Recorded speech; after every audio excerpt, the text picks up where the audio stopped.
The aroma of garlic and ginger filled the kitchen of Golden Dynasty as I put the finishing touches on my latest creation, a fusion dish that blended traditional Chinese techniques with modern California flavors.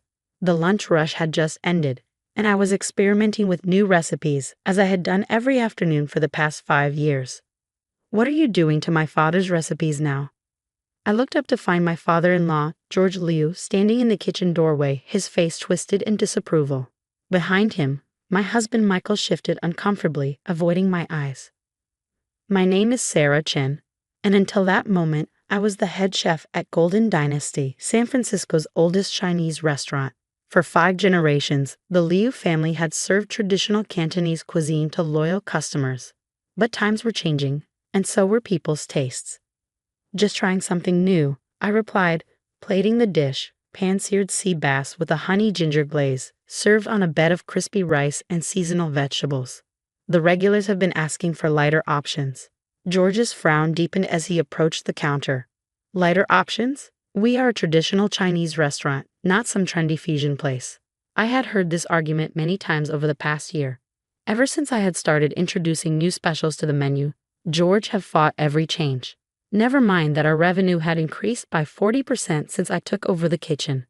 Never mind that food critics had started taking notice of our innovative take on classic cuisine.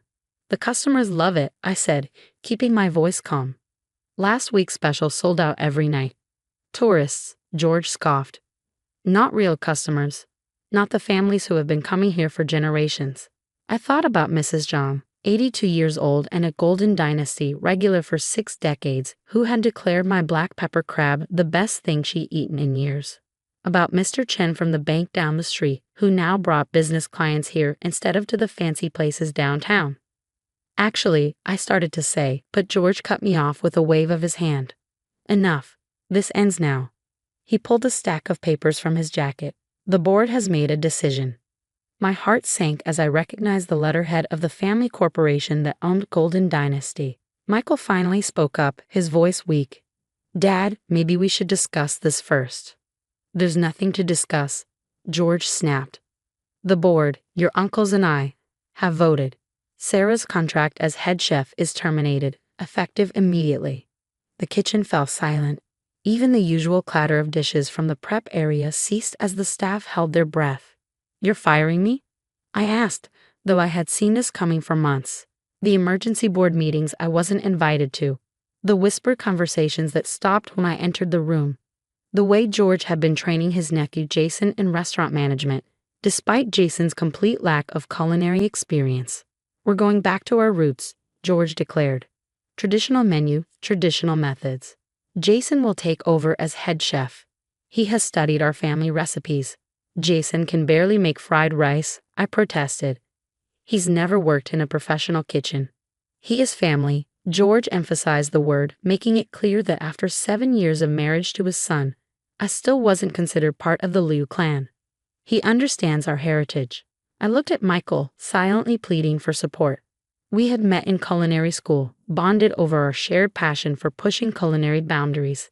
He had been the one to convince me to take the job at Golden Dynasty, promising that together we would bring the restaurant into the modern era. But Michael just stared at the floor, shoulders slumped in defeat. "You have until the end of the day to clear out your things," George continued. "The separation agreement includes 6 months' salary and a non-compete clause. You are not to work in any Chinese restaurant within 50 miles for the next 2 years." I picked up the papers with trembling hands. 5 years of dedication, of modernizing their outdated systems, of building relationships with local suppliers, of creating new dishes that honored tradition while embracing innovation, all dismissed with a corporate directive. "Fine," I said quietly, untying my apron.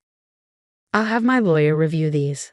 As I walked to my office, no, Jason's office now, I heard George instructing the kitchen staff to throw out any non-traditional ingredients. The special herbs I had been growing in the rooftop garden, the premium seafood I had arranged to have delivered fresh daily, the artisanal sauces I had developed over countless late nights of experimentation. What George didn't know, what none of them knew, was that I had seen this coming. The real magic of Golden Dynasty's recent success wasn't just in the new recipes. It was in the subtle improvements I had made to their traditional dishes. the secret ingredient combinations that had transformed good food into extraordinary food, the techniques I had developed through years of study and practice. And I had documented everything. In my office, I opened my laptop and checked my encrypted cloud storage. Every recipe, every modification, every technique, all carefully recorded and legally protected as my intellectual property. The separation agreement might prevent me from working in a Chinese restaurant, but it said nothing about starting my own fusion restaurant. My phone buzzed, a text from my best friend Lisa, who also happened to be a successful restaurant investor, heard what happened. Time to execute Plan B. 6 months ago, when I first noticed the warning signs at Golden Dynasty, Lisa and I had started putting together a backup plan. A business proposal for a modern Asian fusion restaurant. A location already scouted, ironically just 2 blocks from Golden Dynasty. A team of talented young chefs eager to break free from traditional constraints. Yes, I texted back, it's time. As I packed my personal belongings, I could hear Jason in the kitchen, already barking orders at the staff. Poor Alice, our sous chef who had been with me since the beginning, looked ready to cry as she watched him mishandle her carefully organized prep station. Sarah? Michael appeared in the doorway. I tried to change their minds. But not hard enough, I finished for him. We both knew he could have stopped this. As the legal heir to Golden Dynasty, his vote carried weight, but standing up to his father had never been his strong suit. What will you do? He asked softly.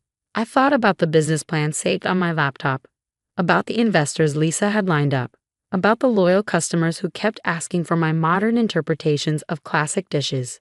You'll see, I replied, picking up my box of belongings. Everyone will see. That night, as I sat in my home office reviewing the separation agreement, my phone lit up with messages from Golden Dynasty staff members. Alice and 3 other key kitchen staff had quit in protest. Our top servers were updating their resumes. Even Mr. Wu, the elderly dim sum master who had worked there for 40 years, had told George he would retire rather than watch his beloved restaurant go backward. I opened my recipe files and began to plan. George thought he was preserving tradition by firing me. What he didn't realize was that he had just freed me to create something entirely new, something that would honor the past while embracing the future. My grandmother's voice echoed in my memory. The best revenge is not to destroy what others have built, but to build something better yourself. It was time to start building. 3 months after my dismissal from Golden Dynasty, I stood in an empty restaurant space 2 blocks away, surrounded by construction workers and design plans. The large windows offered a perfect view of the bustling San Francisco street, and in the distance I could just make out the golden sign of my former workplace. The contractors say we can open in 6 weeks, Lisa said, reviewing the timeline on her tablet. The kitchen equipment arrives next week. I nodded, already envisioning how everything would look. The open kitchen concept would let diners watch their food being prepared. The modern decor would blend Asian influences with contemporary design. And the menu would be everything George Liu had feared and more. Have you decided on a name? Lisa asked. Fusion, I replied simply, because that's exactly what we are, a fusion of tradition and innovation, East and West, old and new. My phone buzzed with a text from Alice, my former sous chef and now partner in the new venture. You need to see this. She attached a photo of Golden Dynasty's latest Yelp reviews. Food isn't the same anymore. Used to be our favorite place. Bland and uninspired. Since my departure, Golden Dynasty's ratings had been steadily declining. Jason's traditional menu had stripped away not just my fusion dishes, but all the subtle improvements I had made to their classic recipes. The secret techniques that had made their dim sum extraordinary. The special ingredient combinations that had elevated their sauces, all gone. Their loss is our gain, Lisa commented, reading over my shoulder. Half their kitchen staff is now with us, and according to my sources, the revenue is down 30% from last quarter. I thought about Michael, who had left 3 increasingly apologetic voicemails this week. About George, who still believed that tradition alone would save his restaurant. About the customers who kept asking local food bloggers where they could find that innovative chef who used to be at Golden Dynasty. They were about to get their answer. The next few weeks passed in a blur of activity. Kitchen equipment was installed and tested. Staff was trained in my techniques. Marketing materials were designed, emphasizing our concept of heritage reimagined. Every detail was carefully planned to create something unique in San Francisco's competitive restaurant scene. 1 week before opening, I received an unexpected visitor. Mrs. John, I exclaimed, finding the elderly woman peering through our windows. She had been one of Golden Dynasty's most loyal customers for over 60 years. Ah, Sarah, she smiled warmly. I've been watching this place take shape. Golden Dynasty isn't the same without you. That new chef, he doesn't understand the soul of the food. I invited her in for a tour, showing her our progress. When we reached the kitchen, I offered to make her my new version of her favorite dish, black pepper crab with a twist. As she tasted it, tears formed in her eyes. This is what food should be, respectful of tradition but not imprisoned by it. When do you open? Next Friday, I replied. Would you like to be our first guest? She patted my hand. I'll be here, and I'm bringing friends. Word spread quickly through San Francisco's Chinese community. By opening day, our reservation list was full for the next 3 months. Food critics and bloggers had caught wind of the story. The innovative chef fired for daring to update a traditional menu, now opening her own place. At 5 p.m. sharp, I watched from the kitchen as Mrs. John cut the ceremonial ribbon. The line of waiting customers stretched around the block. Ready? Alice asked, her kitchen team poised for action. I took a deep breath, remembering all the nights I had spent perfecting these recipes, all the experiments, the failures, the successes, all leading to this moment. Ready, I confirmed. The first service was flawless. Every dish that left the kitchen was a perfect execution of my vision. Traditional techniques and flavors transformed into something new and exciting. The dining room hummed with appreciation, cameras flashing as guests documented their meals for social media. Around 8 p.m., Michael appeared at the kitchen door. Sarah, he said softly, this is incredible. I continued plating a dish, not looking up. How's Golden Dynasty? Struggling, he admitted. Dad won't admit it, but we've lost half our regular customers. Jason, he doesn't have your touch. Even the traditional dishes don't taste right anymore. They're missing the secret ingredients, I replied. The ones your father called unnecessary innovations. Michael stepped closer. Come back. Dad will apologize. We can work something out. Mr. Liu? One of my servers interrupted. There's someone here to see you.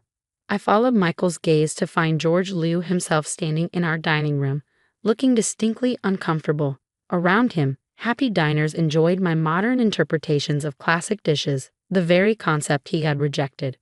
What is this? He demanded as I approached. You stole our recipes. Several nearby customers turned to watch. No, Mr. Liu, I replied calmly. Every dish here is my own creation. Inspired by tradition, yes, but developed through years of experimentation and innovation. The very things you dismissed. But the flavors are achieved through techniques I developed. The same techniques you called unnecessary and disrespectful. I gestured to the busy dining room. It seems the customers disagree. As if to emphasize my point, a food critic at a nearby table called out, Chef Chen, this black pepper crab is extraordinary, a perfect blend of traditional and modern flavors.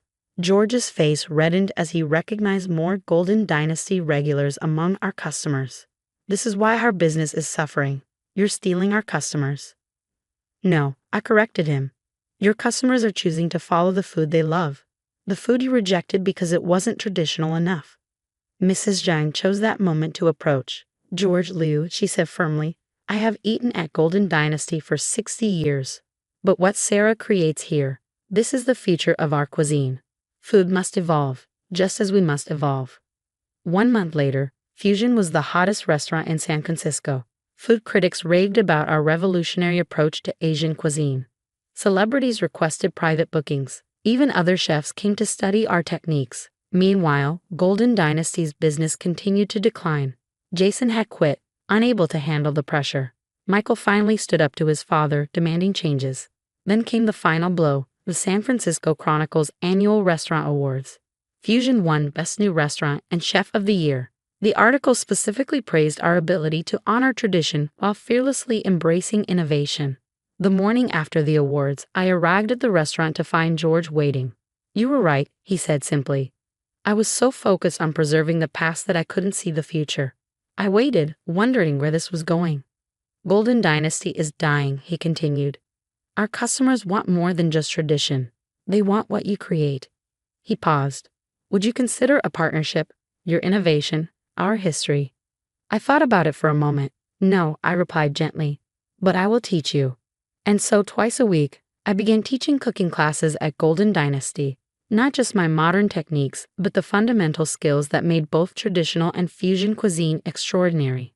Young chefs from both restaurants attended, learning to respect the past while embracing the future. Fusion continued to thrive, expanding to multiple locations across California. Each restaurant maintained my standards of innovation while respecting traditional techniques. We even started a culinary program, teaching aspiring chefs how to bridge the gap between old and new. Michael eventually left Golden Dynasty to join my restaurant group as operations manager. George retired, finally accepting that change was not just inevitable but necessary. And Mrs. Zhang proudly told anyone who would listen how she had been Fusion's first customer. Last week, a young chef asked me the secret to my success.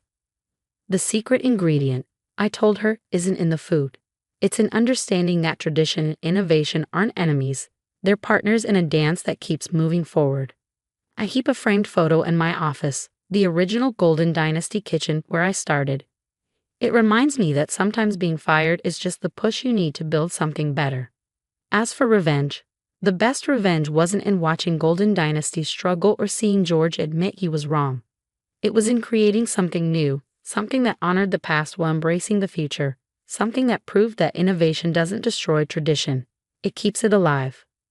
Today, both Fusion and Golden Dynasty thrive, each in its own way. And every time I create a new dish, I think about what my grandmother said about building something better. Because sometimes the secret ingredient isn't a spice or a technique. Sometimes it's the courage to take what you've learned and transform it into something entirely new, something that makes people see tradition in a different light, something that proves that the best way to preserve the past is to help it grow into the future.